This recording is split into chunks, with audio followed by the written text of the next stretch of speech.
Good morning, everyone.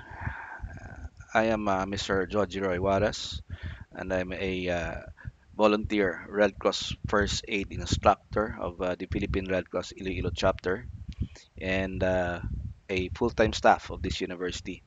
I'm handling the network systems of the university. So I'll be talking about first aid, and I hope this could be of help to you and that it could help you in your daily lives uh, whether around your house or outside. And there are two parts in this video recording. First part is purely lecture, and the second part is more on video tutorials, demonstration of bandaging. So let's proceed with our lecture. Let's go on for the introduction to first aid. So, what is first aid? First aid is an immediate help, no, provided to a sick or injured person until professional medical help arrives or becomes available. It is concerned not only with physical injury or illness, but also with other forms of initial care, including psychosocial support for people suffering emotional distress due to traumatic events. Uh, so we will be talking more on the basic first aid on physical injuries, and for the psychosocial, that's another topic. Okay, so we will not be tackling that one. Although we will be tackling the basic life support, a basic life support. It is an emergency procedure that recognizes respiratory or cardiac arrest or both, no? And the proper application of CPR to maintain life until a victim recovers or advanced life support becomes available. Okay, so that is first aid. So next is what are the objectives of first aid? So first aid aims to accomplish the following goals. Okay, first is to preserve life. Uh, the, the the act of giving first aid is actually it's is an attempt already to save a life. Okay, it is already an attempt to save a life. Next is prevent further harm and complication. So if you apply first aid, this is to protect patients from further injuries and prevents injuries or illnesses from becoming worse. Okay. Seek immediate help or seek immediate medical help. So after giving first aid, the patient needs to be taken care of at the advanced medical okay care. Last is that to provide reassurance. So psychological support is also as important as physical help. So we have to give reassurance to the patients. Next are some legal concerns on giving first aid. No? First is the consent. We need to ask consent from the patient, no? Before we can give first aid. We have to let them understand the things that we will do to to to be able to care for them. Once this if this adult, for example, this conscious person is an adult and can understand your question and the plan on uh, on how you will care for them and gives you permission, then this is called express consent. Okay, this is express consent. While if sometimes no, if the patient cannot give express consent because of he is unconscious or even although or conscious but cannot I mean conscious but unable to respond, no, maybe he's in shock, so he can't understand what you're saying. uh, the law actually, no, the law assumes that if the person respond, he or she would agree to care. So you can give care to the patient, and this is what we call implied consent. Okay, if the conscious person is a child or infant or any minor, permission to give care actually must be obtained from the parent or guardian, no? When one is available. But if there's none, then you can give care once they said yes. No? Or if not, you cannot really give care. You can call for an emergency number for advanced medical help. No. So next is the duty to act. Well, if you trained for a certificated first aid course, and you're given a certificate, I think it is also your duty. No, it is your duty to respond to any emergency and to provide care. Okay, because if you do not, if you don't do it, no, and somebody see you and that they knew that you were trained, but you didn't do your you didn't respond, well, this could result to a legal action. Okay, so it's a duty to care. And then standard of care. Okay, standard of care, because the expectation of the public, that the ones personnel are summoned to an emergency, like first responders, first aiders, uh, they assume that this personnel would give or provide care, no, with a certain level of knowledge and skill. So yes, we do trainings in the Red Cross. We have standardized our trainings, so to have that standard of care, no, that what we can give to patients. Next is negligence. In any matter, in any time that while you were taking care of a patient and something went wrong, um, which is unintentional. No? You did you're not doing it that intentionally. So you don't have any intention to cause any trouble. So you will not be, no. You are actually exempted from criminal liability. Okay. While abandonment is a different thing, because once you started caring for the patient, you need to finish it until such time that the advanced medical help comes in, or the patient was transported, or the patient was endorsed to hospital. And yes, that's it. No, and because if you don't do that, you just stop caring without endorsing it, you can be, no, you can be held liable also. Uh, but there are times that we really need to stop, especially in the basic life support. So we'll talk about that later on. So next is confidentiality. Any information that we have taken from the patient, we just don't give this to anybody. We can endorse this to the next medical personnel who comes in, or once we endorse the patient to the hospital, so we can give this information, but not to other people. Even so, press, we don't give information about the patient to the press. So para ano lang, clear lang kita. Okay, so these are some legal concerns in giving first aid. Uh, Okay, we have some health hazards and risk. No, being a first aider, we have to be prepared on this, no, so that we can protect ourselves.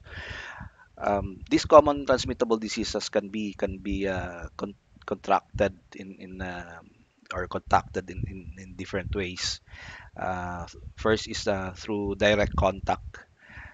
Direct contact is if you happen to touch directly the wounded part, or any bodily fluid, uh, or the blood of the patient without a gloves on your hands. That no, that is direct contact. You might no, you might get these diseases. Next is indirect contact. It is when you accidentally, or when you touch an object which is contaminated by the blood or body fluids of the infected person. So you can also might get these diseases. Next is airborne transmission. So from the word airborne, we all knew it that via air. You know, um, we have right now the pandemic. The disease is we can get it from air, through air. No. Next is bites. This includes animals, even humans and insects. No, mga bites. So what are the common transmittable diseases that we have to look into and be prepared? These are herpes, the meningitis, tuberculosis, hepatitis, human immune deficiency virus or acquired immune deficiency syndrome, and then the new one is the COVID-19. Okay, so we have to have this prevention and protection. We have these universal precautions. This is a set of strategies, no, developed to prevent transmission of blood-borne pathogens. And the body substance isolation naman is actually are precautions, no, taken to isolate or prevent risk of exposure from body secretions and any other type of body substance, no, such as urine, vomit, the feces, sweat, or sputum. Okay.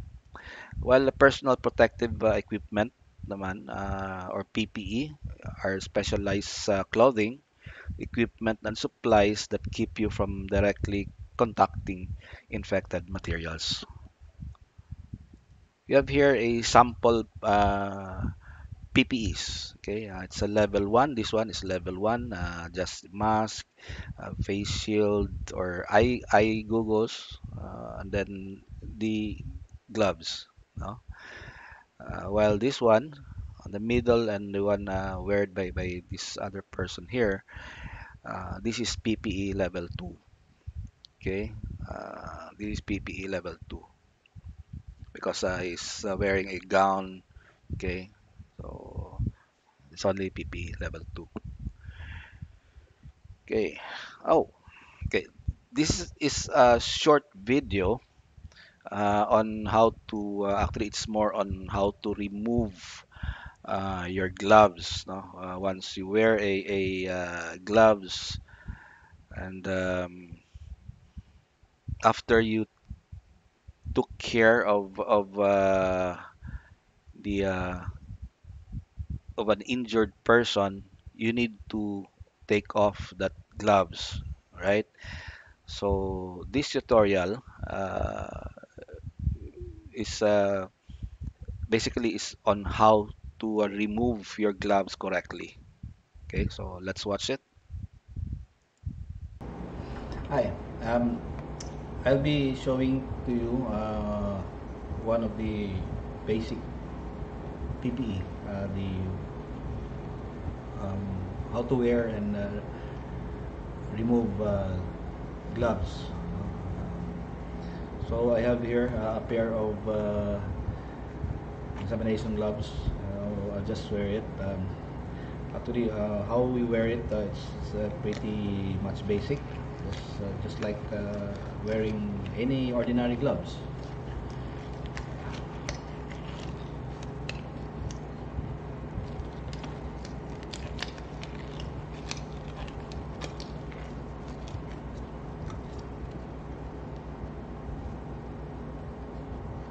make sure that it's just fitted correctly to your hands.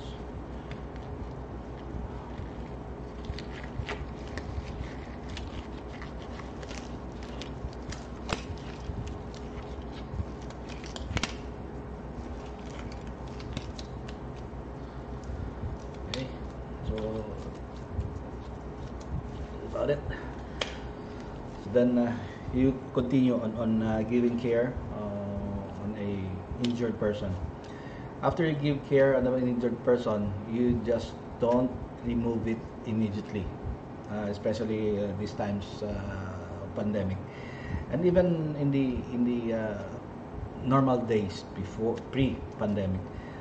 Don't just remove it. Make sure that you apply alcohol.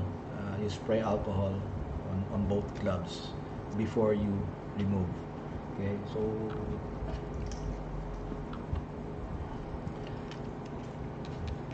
you just apply alcohol both sides, both gloves. Then first is you remove the first gloves, whether it's left or right. It will depend on you.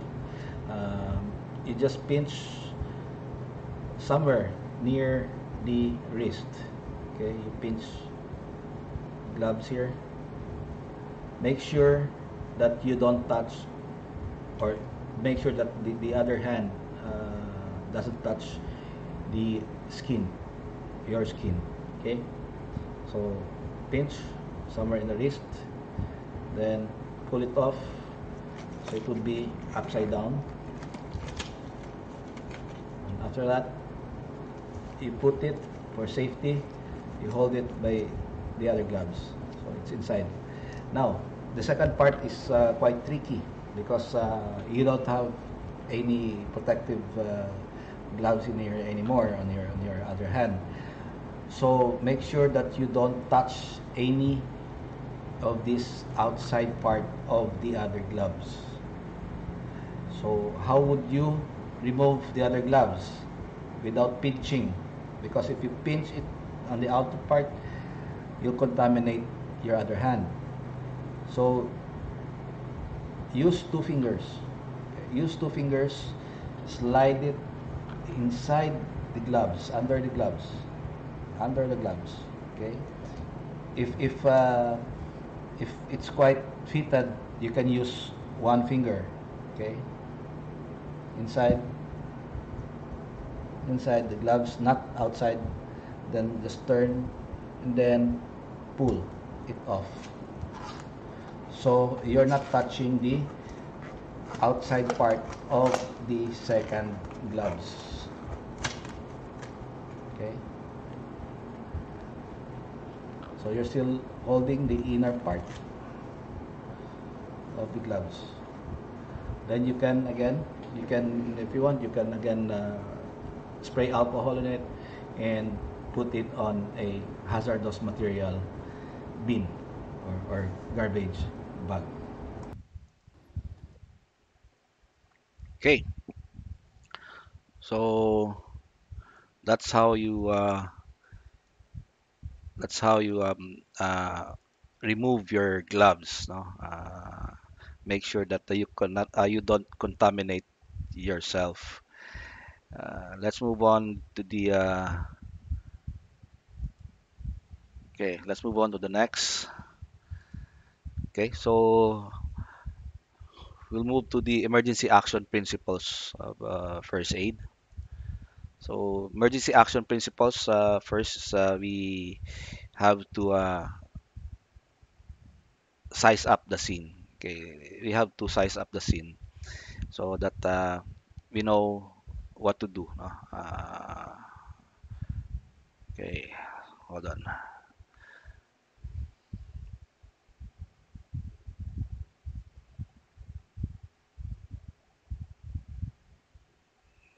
Okay, now first is we need to determine the scene if it is safe. No, if it is safe, not only to you but also to the the injured person or the patients or to the bystanders. No, you have to determine if it is safe. And then next is we have to know what happened. So we have to ask from the bystanders or to even to the injured person what was the cause of injury, and then the nature of illness. Then what are the roles of bystanders? No, as you can see, when you arrive on a scene, and this happens to be, I was able to have a lot of experiences for this. Uh, when I arrive on the scene, I've seen a lot of bystanders. But when I went into and near the injured person, no one was taking care of the person.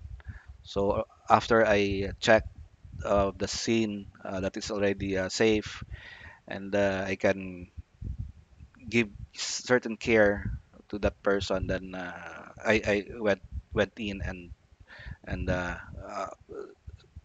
went to the injured person. So then we need to know how many number of casualties, okay, on that accident, if it is an accident or in anything, no, for that emergency. Then again, this is asking permission or consent, okay, before we give care. Okay, first primary assessment, we have to assess the responsiveness of the person or the injured person. So a patient's response level can be summarized in the above mnemonic as follows, no? Paano i-alert level? Is it responsive to voice, or is he or she responsive to pain, or is he unresponsive or unconscious?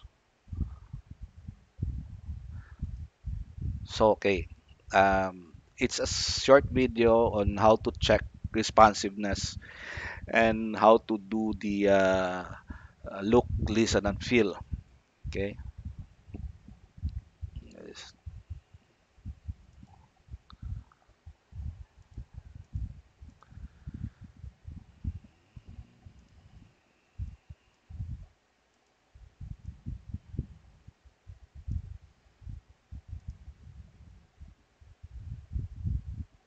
let's watch this. Okay, this video is about on how to do the checking of responsiveness of a uh, victim. So this is what we do. For example, this victim is male. So what I will do is this: I'll have to tap his shoulders. Okay. Hey sir, are you okay? Hey sir, are you okay? Hey sir, are you okay? So that's how you do it. Um, as you can see, I checked it 3 times, and on the first tapping, and I said I was looking at his face if there's some responses on his face. On the second tap, I was looking here on the middle of his body. Also, if there's an arm here, you can see if the victim would respond. And on the third one is I was looking down on the on his feet area, because sometimes the face does not respond, the arms does not respond, or the hands does not respond, but the feet can respond. Okay, so we do that 3 times. For an infant, we do it also like that. We can use it by tapping the shoulders, or you can do the tapping of the shoulders, or if the baby is positioned like that, we can use the feet. We can tap the feet. Okay. Okay, this next video is a tutorial on the how to do the look, listen, feel, or the LLF during checking of breathing of an unconscious person or victim.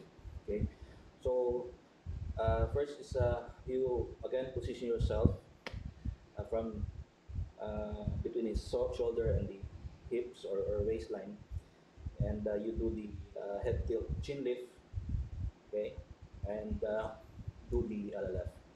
So again, position yourself, head tilt, chin lift, and then you position your put your cheeks above his mouth and nose, and your eyes is looking towards his chest. Okay, like this. Okay. Now, in this position, uh, you can see the rise and fall of his chest. So you'll see that if he's breathing, you know, and then you can also feel if there's air coming out from his mouth. And why do you have to listen? Because sometimes gasping is not actually, it does not equate on breathing. So we do that LLF no more than 10 seconds. Okay. Hi. Oh, Hi. sorry. Uh, okay, so that's the two videos, short videos.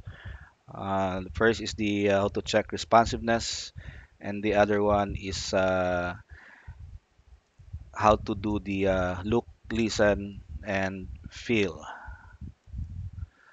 Okay, let's move on. Okay, so first was the primary assessment. Second one now is we have to do to activate we have to activate medical help. Okay, if there are lots of people around or bystanders, you can actually request them to call for help. Huh? To call for an ambulance. Okay, and if ever the patient is unconscious, you have to ask them to request that the ambulance bring an automated external defibrillator. Okay, so that's the second one. Now, I just want to reiterate something about the call first and care first. What would you do if you're all alone? I mean, there are no other persons in the area when you arrived. Um, it is only you and the victim. Okay, so what would you do? Would you call first or would you care first? So for the call first, if the situation is the patient is an adult or a 12-year-old or older child and unconscious, no, you have to call for help first. Okay, you call first. If another situation is if it's a child or an infant, that a child that is less than 12 years old, less than 12 years old, or an infant suddenly collapses in your sight or presence, then you call first. Okay. And then the third scenario is if it is an unconscious child or infant, no, unconscious child or infant known to have heart problems. Okay. Pero if that child or infant whom you know doesn't have any heart problem, it's another situation. That's another situation. So there are three situations wherein if you're alone, that you have to call first. No? For again, iwatong ko lang. First is if the victim is an adult or child about 12 years of age or above or older who is unconscious. And then if a child or an infant, no, if a child or an infant suddenly collapses in your sight, no, or your presence. And then third scenario is if an unconscious child or infant known to have heart problems. Okay, so you have to do call first. While you need to give care first for 2 minutes before you call for help. Uh, there are two situations. Okay. One is if an unconscious child, no, younger than about 12 years of age, no, who you did not see collapse. Okay? Who you do not see collapse. Remember ha, basi magsala ka mo. The first one scenario kay na nga you have to call first is a child or an infant. Ang child dito is less than 12 years old or bali younger than 12 years old. But you saw him or her collapse in your sight or presence. You need to a call first. Pero this another situation is wala mo yung nakita nga nag-collapse siya, no? A child or an infant younger than 12 years old. You need to care first. You need to give care for 2 minutes. And then the other one situation that you have to give care first is a drowning victim. Okay. Of course, no, possible drowning victim ara pa sa dagat. You cannot give the care there, but you have to if you know how to save a drowning victim from the water, then you first save him or her, then bring him or her to a safe area, and then you provide care or you provide CPR. No? So you have to give care first, no, before you call. But this is only for scenarios that you are alone. No? Na wala sa ibang nga tao. Okay? Now, if you determine man, no, that the injured or ill person is not on an immediate or that immediately life threatening, no, condition, then you can begin to check for other conditions that may need care. Okay. One, you can interview the person and or the bystanders. Excuse me. Checking the person from head to toe, uh, and then checking for vital signs. Okay, checking for vital signs. Oh, this is a sample. Sample good, no? Interview the how to interview the patient. So we have this acronym sample. S is for sign and symptoms. Okay, what is sign and what is symptoms? Okay, um, basically simple lang eh. When you said sign, this is what the responder see. Okay, to the patient. Okay, what he or she can see to the patient.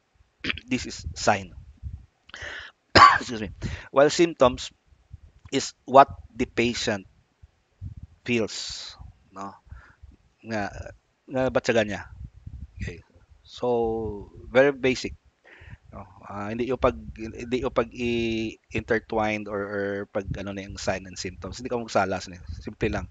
Ang sign sa first responder na or sa first aider, makita niya. Well, ang symptoms, iyan ang iyasang pasyente nga nabatsagan. Okay. Then, A is for allergy. Okay. Uh, if the victim or the patient have allergies. Okay. Next is M, no? Bali, medication. Okay.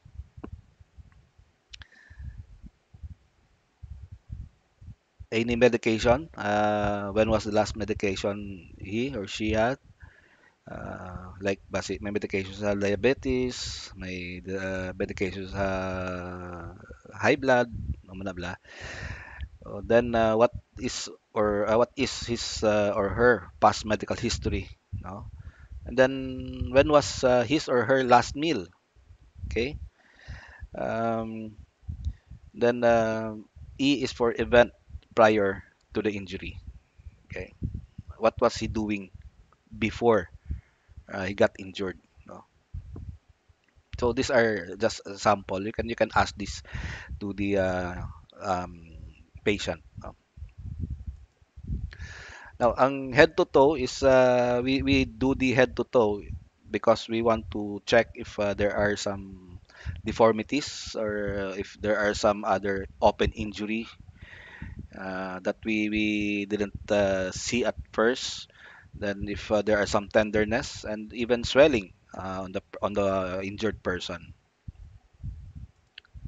Okay, these are the normal vital signs that we are using. For the temperature, we are using normal is 36.5 to 37.5 degrees Celsius, while pulse rate it is 60 to 90 beats per minute. And then for the respiration, it is 12 to 20 breaths per minute. And then for the blood pressure, it's 90 to 130 upper, and then 60 to 90 ang lower. Okay. Okay. We'll just have this last module on lecture, which is the common emergencies. Okay. Heart attack, no, also called myocardial infarction, occurs when the blood and oxygen supply to the heart is reduced, causing damage to the heart muscle and preventing blood from circulating effectively. It is usually caused by coronary heart disease. Hambagan na sa iban, kung pangmanggaranon, ang tawag na is myocardial infarction. Pero kung mga pang ordinary nga tao, it is called heart attack. No? That's only one actually, no. While cardiac arrest is a condition, no, occurs when the heart stops contracting and no blood circulates through the blood vessels and vital organs are deprived of oxygen. Kasi wala na nag-circulate ang blood, so hindi na makahatag man sang oxygen sa ibang nga organs. So compression only CPR, this what we do for lay workers. No, it's a hands only CPR. Or if the first aider is unwilling, no, or unable to perform mouth to mouth ventilation for an adult victim, you do the chest compression only CPR instead of the full CPR. And during this pandemic, actually, this is what we do. Uh, Except if you have that mouth shield, special PPE, mouth shield for CPR, then you can do the artificial respiration for the patient. Okay, this is a table comparison on CPR for adult, child, and infant. So we have the compression area is on the center of the chest. So this is a simplified approach we're using now. This is much faster. You create an imaginary line or an imaginary nipple line, and then you put your heel of one of your heel of the hand in between that imaginary nipple line. That would be the center of the chest. That is for all, no? From infant going to the adult. But for infant, we don't use the heel of the hand. Instead, we use the two fingers or two fingertips. Okay, the depthness of your compression should be for adult and child. Ang child gani depende sa ano kadako, no? Anyway, approximately 2 inches. Okay. While on an infant, it's approximately one half to 1 inch. Okay, depthness. And how to compress on the adult, you have to put again one heel of your hand and then the other hand over. Okay, sa babaw sa isa ka kamot. Okay, tapos naka-lock. No? And then ang sa child, it would depend on how big, no, is the child, and also it would also be dependent on the structure of the first aider against the structure of the patient. If the first aider is quite smaller than the structure of the injured person or the patient, you have to use two hands instead of one. But if the first aider is bigger than the child structure, then you can use one hand. Okay. Um, for infant, again, we don't use the hand, but we use the fingertips. We use the middle and the ring fingertips. Why? When you look at it like this, basically it is the middle finger and the ring finger which has almost the same height, no? Sila ang pinaka longest, no, among the five. So that is why we use these two, no, these two fingers. Okay. Then the rate of the compression is actually for all. It should be approximately 100 to 120 compressions per minute. Okay. And then the compression ventilation or the ratio, there should be 30 compressions and 2 respiration. This is for a full CPR. 30 compressions and 2 respiration. Either one or two rescuers for an adult. Okay, but for a child, if there is one rescuer, it's 30 and 2. While for two rescuers, it is 15 compressions and 2 respirations. But for infant, the same. No, one rescuer, you have 30 compressions, 2 respirations, and the for the two rescuers, you can use the 15 and 2. So there are a number of cycles. Uh, there are 5 cycles for everyone. For I mean for adult and for child with one rescuer. For two rescuers, it will be 10 cycles for two rescuers for both child and infant. Okay. So kung compression only, use magyapon 30 compressions, make it 5 cycles, and then after 5 cycles you check for pulse and breath, no, for the victim. Kung wala pa gyapon, then you continue. Okay. Uh, when do we not start CPR? Okay, for a pulseless victim. Ang hambal na all, no? All pulseless victim will receive resuscitation except for the following. Kung we know that the victim has a DNR, do not resuscitate order, then we do not give CPR. We do not start CPR. Kung may Fox man siyang upod and we were told that uh, person, that victim has a DNR, then we should take it, no, nga hindi ta mag CPR, hindi ta maghatag CPR. And then if there's a signs of irreversible death, no, irreversible death, rigor mortis, itom na siya, dependent lividity, okay, and then decapitation.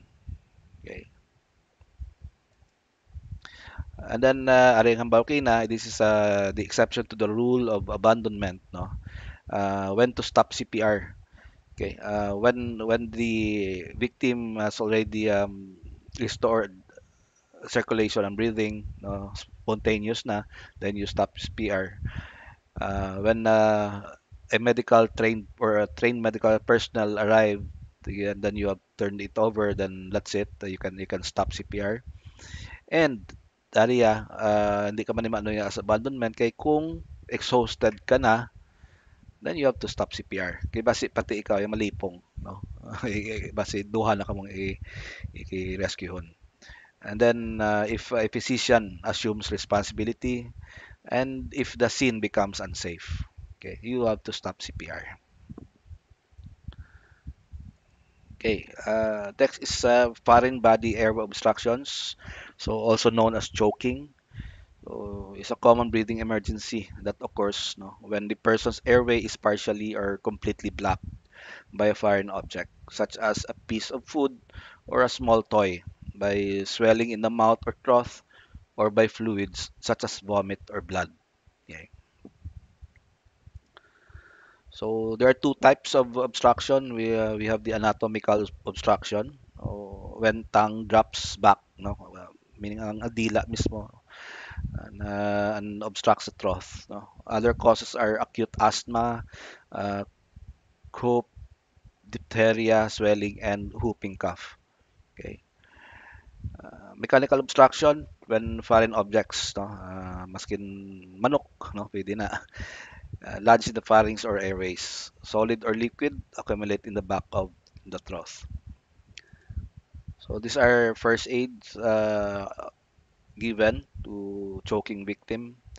But if, by the way, if the victim is coughing, uh, let him or her try to cough more. Kay base mal-dislodge man. Once na hindi wala na siya nagka-cough kag wala na siya ginhawa, that's the time you can give this first aids, the abdominal thrust, the chest thrust, and the back slaps. So it is a first aid procedure that is performed on a person who is choking. This is done by applying pressure on the upper abdomen, no, or at the chest, mm, and then at the center of the breastbone from the back, so as to remove the choking object.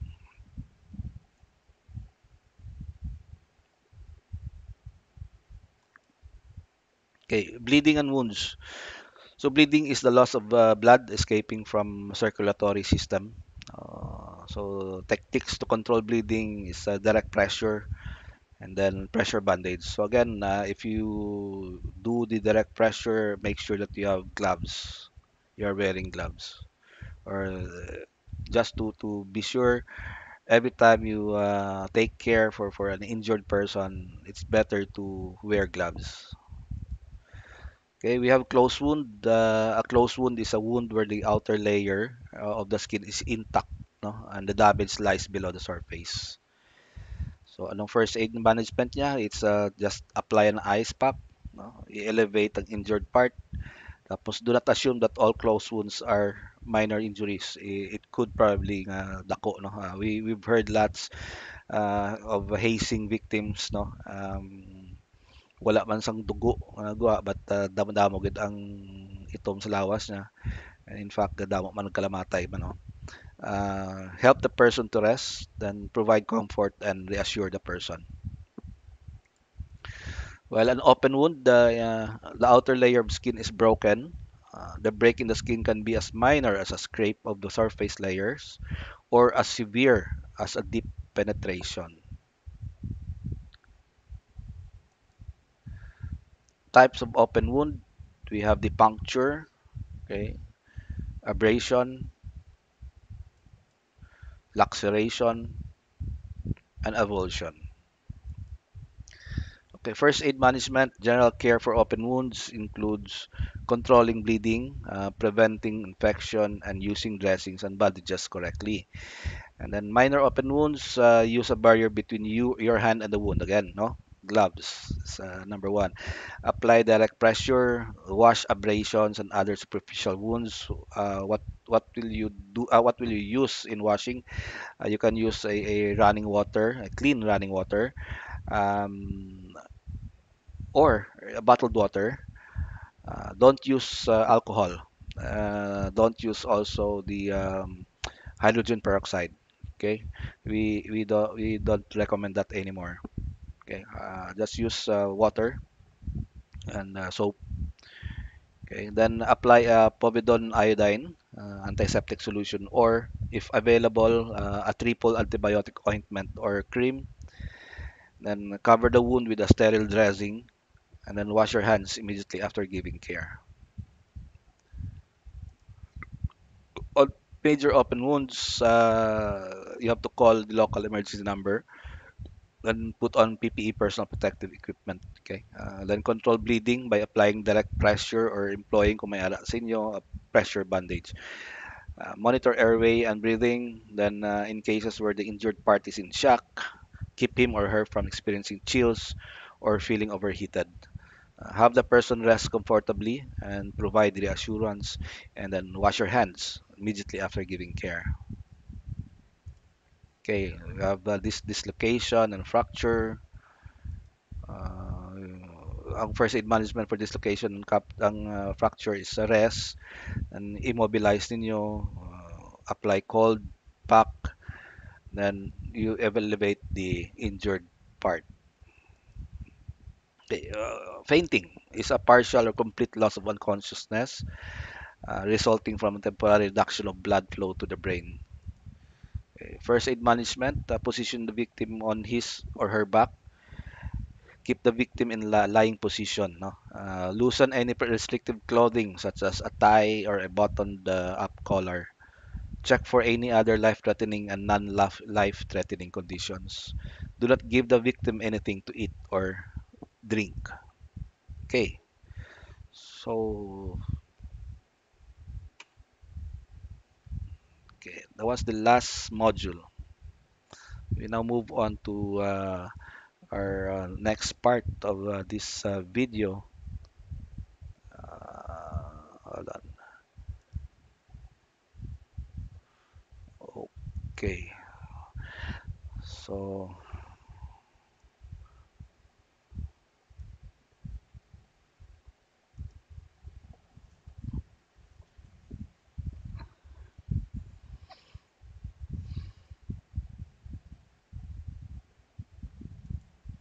Hi. Hi. Uh, I'm going to show you the triangular bandage and different parts of it, um, and also the folding, different folds of a triangular bandage, and also the called the square nut, and how to create a square nut and a simple nut. So first, triangular bandage. This is triangular bandage. Okay, it's an isosceles triangle uh, with two sides that are equal and longer base. So what are the parts of the triangular bandage? I'm holding right now is the apex, or so we say the top of triangle. Okay, top of triangle, apex, and then the two sides that are equal, we call it sides. Okay, and the other side that is longer is the base, or the longest side is the base. So we have three sides. The two sides are equal. This is what we call sides, and then the longer one is the base. Okay, at the base we have the two ends. Okay, we have two ends from the base. Okay, and this one, this side here is the face. Okay, is the face. Okay, so that's about it. The parts of the triangle bandage. So once again, the apex, the two sides that are equal are sides, and then the longer one is the base, and the two ends of the base is, we call it ends, and this here is the face. Okay, so that's the triangular bandage, parts of the triangular bandage. Now we move on to the how to fold the triangular bandage, because we'll be using that in different kinds of bandages, or bandaging, I mean. So first, it would depend on you, no? If you're a left-handed or a right-handed person. But for me, I'm a right-handed, so I'll use my right hand as the working hand, and the left hand would be the lazy hand. So first, I'll hold on the apex by my right arm, or the right hand, and then you look for the medium, or the middle of the base. You hold that on your left hand. Okay, so this one is the right hand, that's the apex. Then on the middle of the base, I hold by my left hand. And then all we have to do is we let the two hands meet together. Okay, so my right hand on top, and then let your left hand hold the 2 points, and your right hand will just have to make way here in the middle also, okay, and just do it like this to have a cleaner uh, fold of the triangular bandage. Now this first fold is what we call broad cravat, okay, broad cravat. When we fold it again, okay, as you can see, my left did not uh, move, so I'll have the two hands meet again, then let the left hand hold left side, then make a neat triangular bandage folded. And this second fold is what you call semi-broad cravat, okay, semi-broad cravat, okay. Now the last one, if we fold this again, still I'm not my left hand is not moving, okay. Meet again both hands, okay. Now this one is now the narrow cravat, okay, narrow cravat, okay. So those are the folds, different folds of triangular bandage. First fold is the broad cravat, the second fold is the semi-broad cravat, and then the last is the narrow cravat. Without the fold, we call it open face, okay. Without the fold yet, we call it open face, okay. So next is I'll show you how to create a simple knot, okay, because we usually use that in some bandaging techniques. Simple knot, just a simple knot. We usually use that on the apex of the triangular bandage. We just have to make a knot. Make a knot, a very simple knot.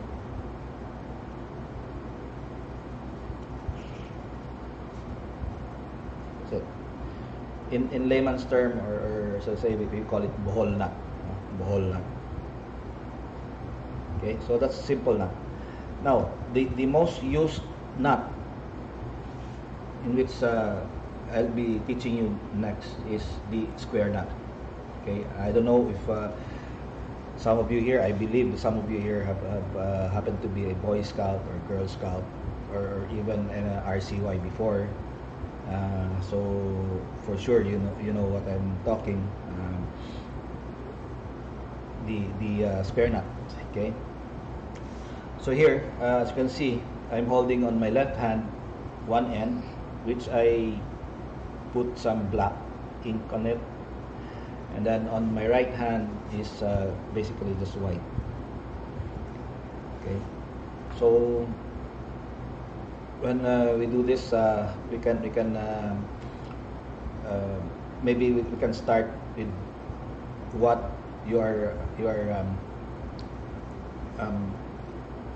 what you are using mostly, if you're a right-handed or a left-handed. Okay, for me, I'm a right-handed person, so I use the first scenario. So the first scenario is right over left and left over right. Okay, so we'll use that, the right over left, left over right. Okay, so here two ends, my right end and then the left end. So I'll use the right over left. Basically, you put the right end on top of the left and have your left thumb hold both, then your right hand just make a twist going inside. Now you can see I'm now holding on my right the one end with the black. Okay, on my left hand I'm holding the white end. Okay, then next we use the left over right, left, okay, over right, hold, then you just insert or not, using right hand. And then you hold both ends and also the sides and just pull. Okay, so that would lock. I don't know if you can see it on the video. Square nut, just like a square. Okay. Anyway, uh, so that you can check whether your spare nut is correct or not. First, we can use by holding both ends. Okay, we leave the left side.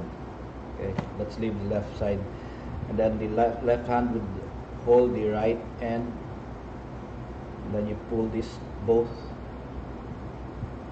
pull it till it's quite straightened, and then let your left hand hold the nut, and then pull your right hand, so it's released. The nut is not here anymore.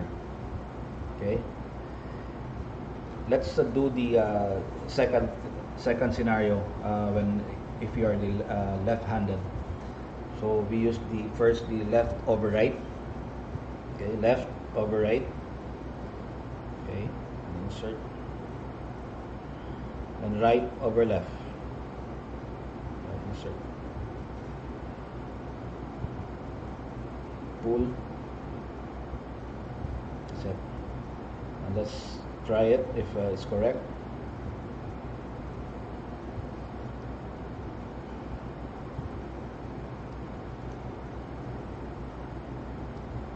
Uh-oh, now, see?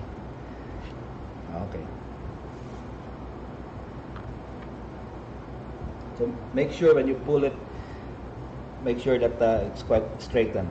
Okay.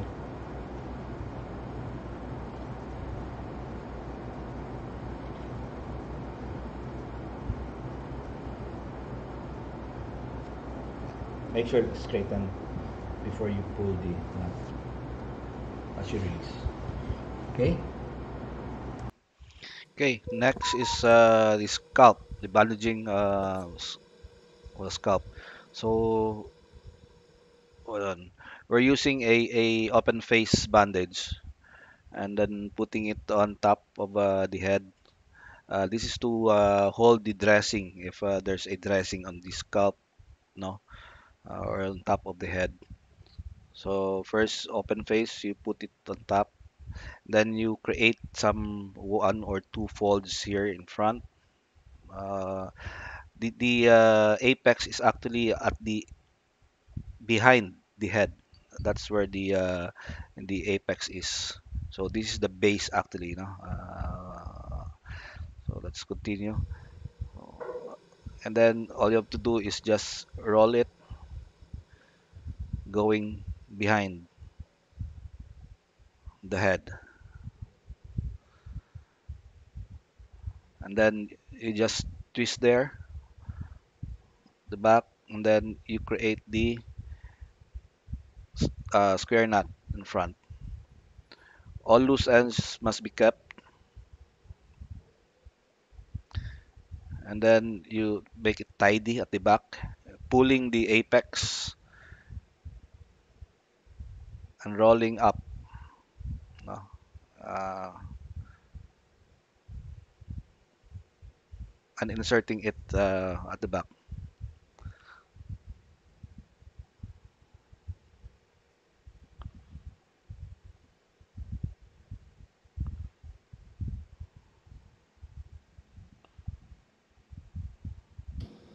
Iwasan. Tama. Makita. That's it. Okay, so it is quite neat.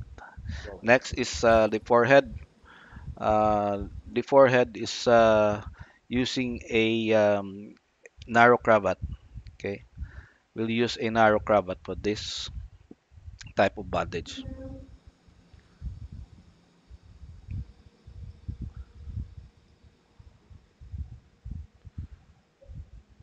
Okay, make sure that the apex of the bandage will be placed on top of the dressing, because that is where the wound is located. So that should where the apex should be also be placed. It should be placed on top of the wound area.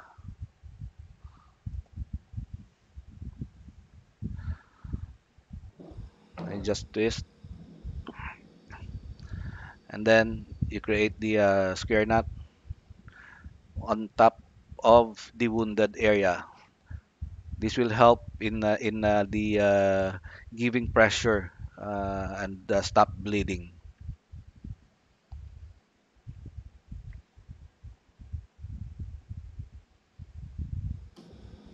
Next is ear, jaw, and cheek. In this example, the wounded area is on the left side. So that is where we start putting the apex on the wounded area, and then you meet on the up on the other side of the ear. Just a twist both,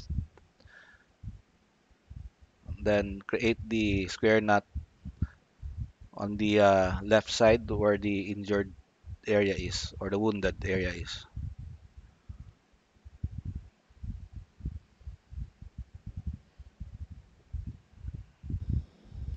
Next is shoulder. So still though, we're using the narrow cravat. On this example, the injured or the wound is on the right shoulder of the patient.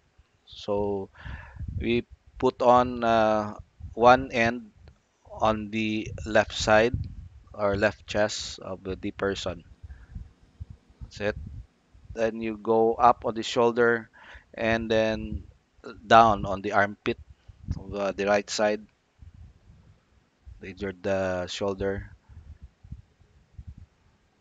Then you create a square knot at the back.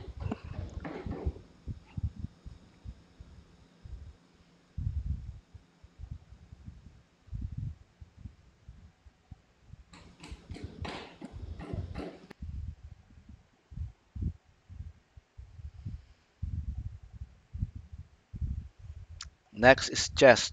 So again, it is still on the right side, no, of the chest. You put the apex on the right shoulder and request the patient to hold it. And you just roll up the bandage to cover the chest. Go to the back. First, you create a first square knot. This will have two different size of ends. One is longer than the other one, and then the longer would go up to the apex, and then you create another square knot.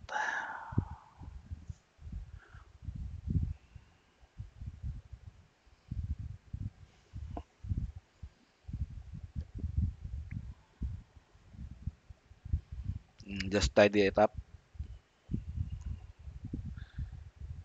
Okay.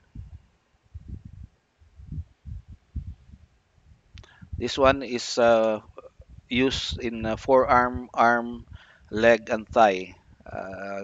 Basically the same procedures. So first is you put on the lacy end, top of the we have this on the forearm.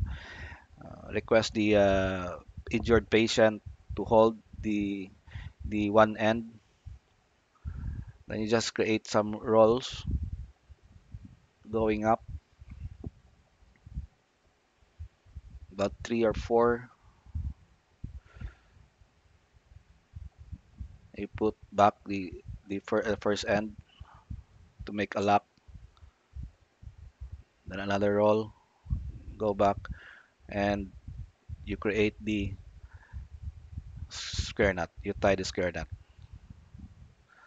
Then loose ends would be inserted or hidden.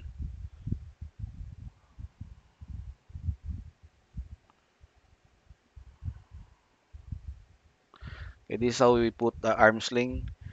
The injured arm is on the right side, so we have to put the we have to position the arm wherein it is quite neutral and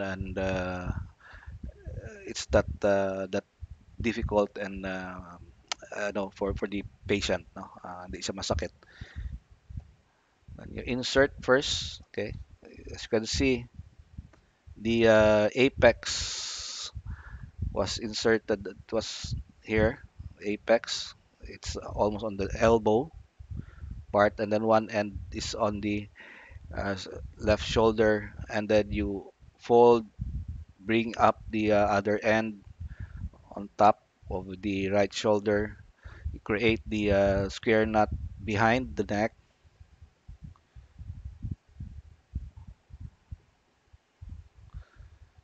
You just roll, or you can create here a overhand knot or the simple knot.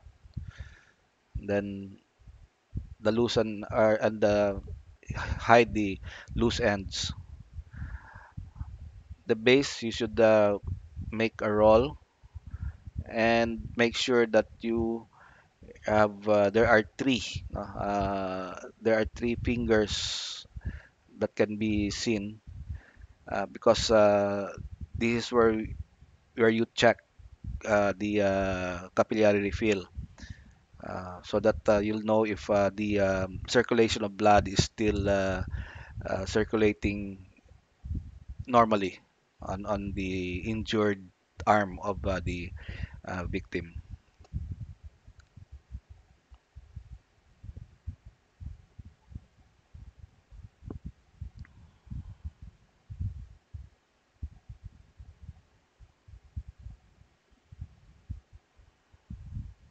Okay, next. Okay, this one is for burns.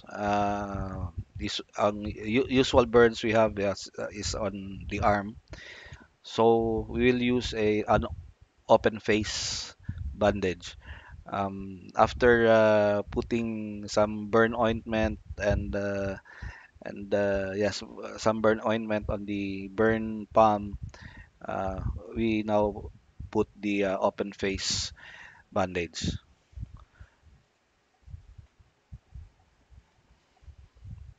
You place the hand almost at the middle of the open face bandage, and then put the apex on top.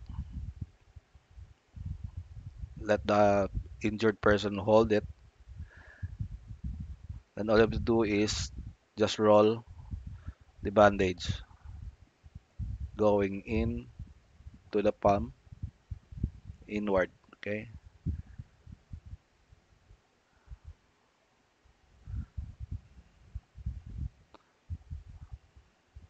first twist and another twist back, and then create the or tie the square knot on top.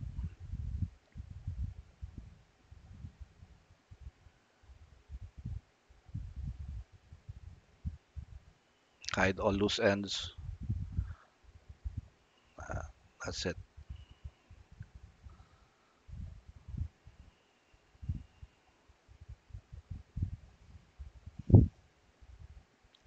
Okay, this one is for wounded uh, palm. Okay, wounded hand. We use the closed palm if the wound on your palm is horizontal. So if this is your palm and your wound is horizontally, then you have to use the closed palm bandage. Okay. Uh, why?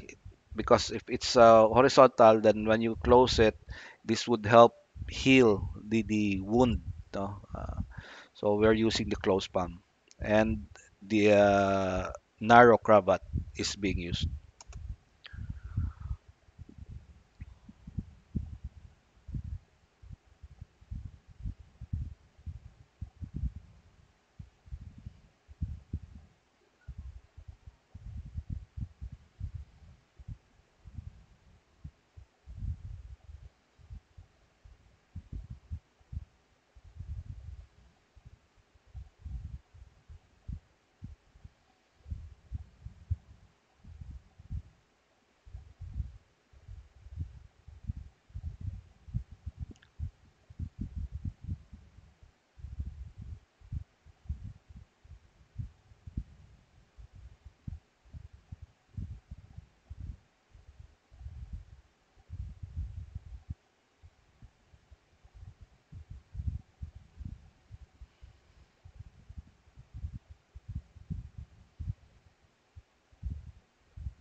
Okay. Last one for bandaging, we have the open palm. Again, the first open palm was that was shown was for burns. This one is for wounds. Okay, open wounds.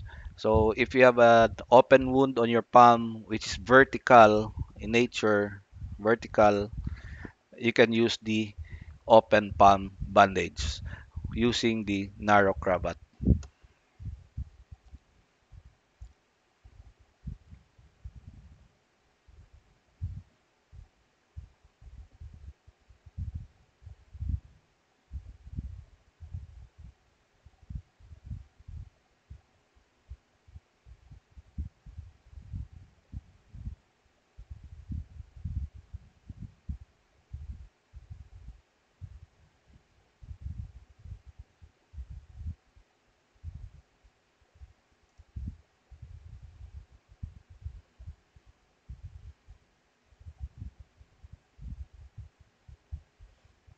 Okay, I still have one more.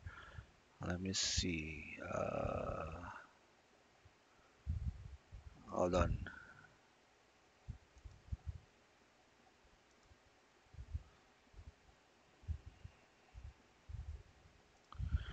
Hold on. Let's see. One last video.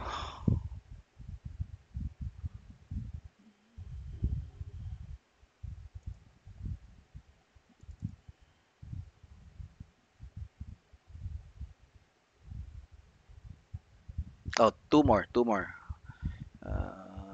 Sorry about that one. Uh,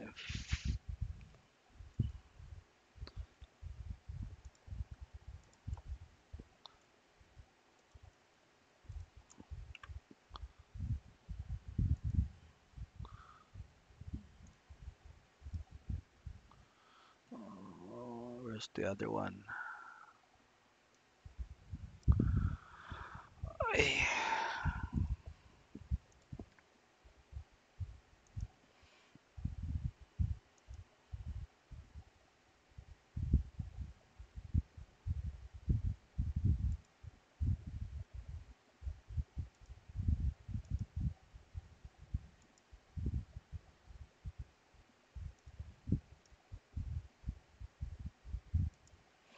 Okay. The next two videos has its own audio, so all you have to do is listen and learn.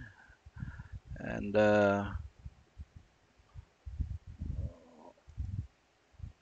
okay, here goes.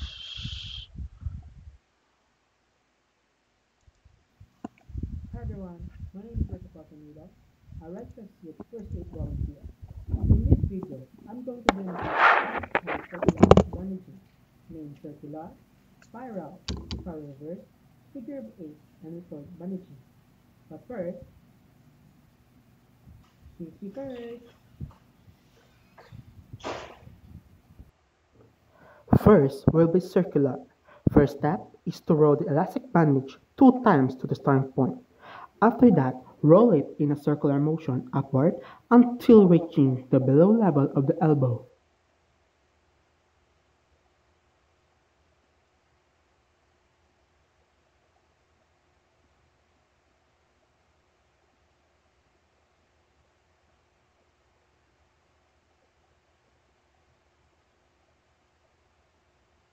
Then, secure it with a pin.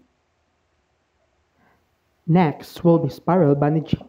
Like in circular, start by roll 2 times to the starting point. Then, this time, to the spiral motion upward until reaching the below level of the elbow.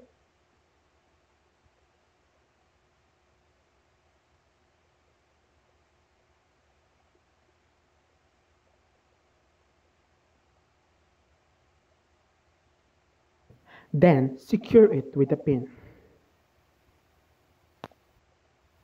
Next will be spiral reverse. Start by rolling 2 times to the starting point, then do the spiral motion upward. But this time, while doing the spiral, pinch the middle part of the rolled bandage, then roll back and repeat it until reaching the below level of the elbow.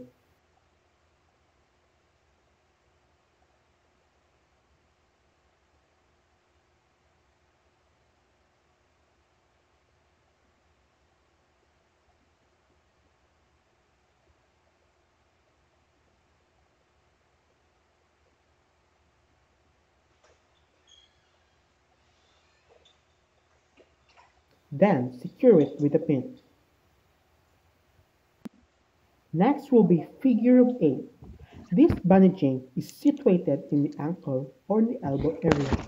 So start by roll 2 times in the starting point, then go to the upper level of the elbow, then roll back to the lower level of the elbow, thus creating a figure of 8 motion.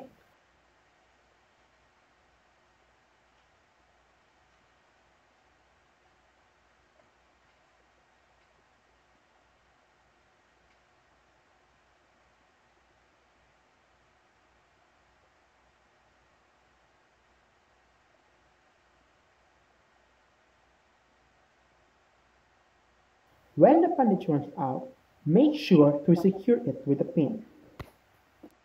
Last will be the recurrent bandaging. Start by rolling it 2 times to the starting point, then pinch it with your thumb and go over directly to the wounded area of the patient. Then secure it with a roll 1 time. Keep doing it until you cover the entire area or of the wounded area to secure the gauze pad, so you can prevent from losing it.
Secure it one last time with a roll 1 time and secure it with a pin.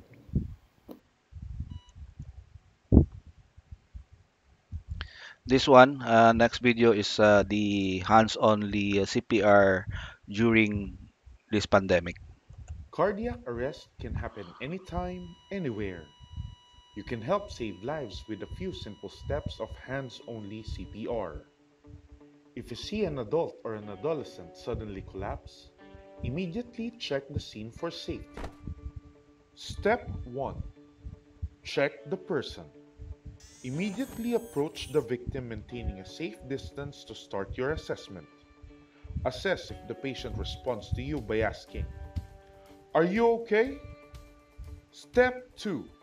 If the person does not respond, call Red Cross 143 or 911 for help. Step 3. If you or the patient is not wearing a mask, cover your face with a cloth or face mask.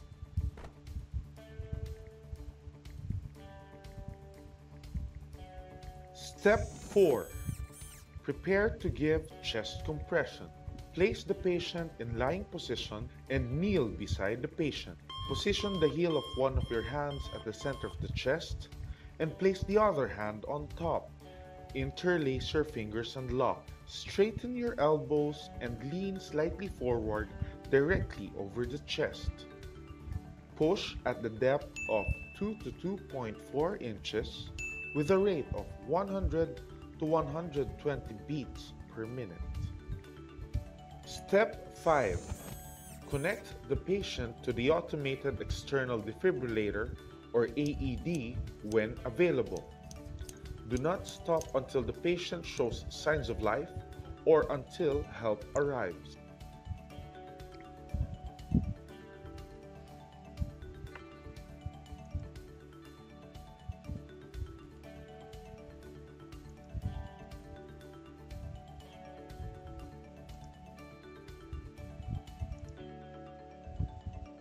Saving a person's life through CPR is simplified with 5 C's.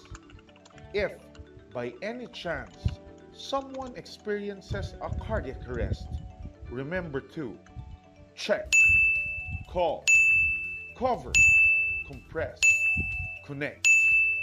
Be CPR trained, train with us, and help save lives.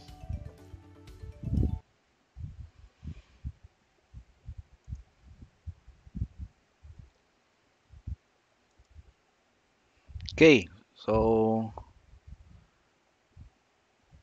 that's about it.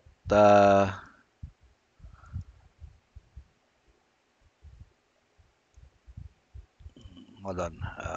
Okay,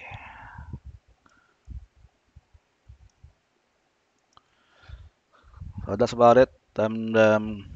Hope you've learned a lot from the this lecture video and tutorials. If you want to join us, I'm actually inviting you to join the Central Philippine University Red Cross Youth. If you're interested, I can give my or your teachers knows my number. You can ask them my number, or uh, you can look for me or search for me at Facebook. My account is Roy Juarez, and you can ask or just PM me on that account, and I'm very glad to help you and give you the contact numbers of my officers. So again, take care always and keep safe during this pandemic. And happy weekend. Thank you.